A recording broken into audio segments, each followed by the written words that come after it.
Naghahanap ka ba ng pwede mong pasyalan ngayong summer? Try this beautiful place that is located in downtown Toronto.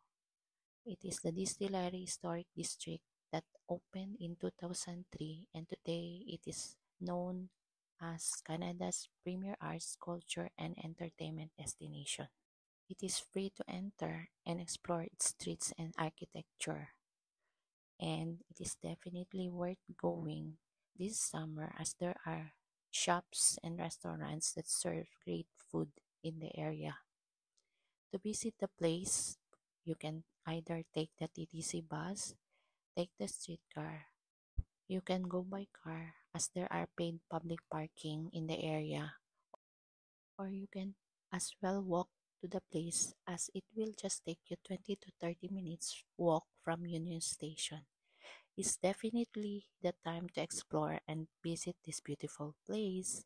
Let's go and explore this beautiful place in downtown Toronto.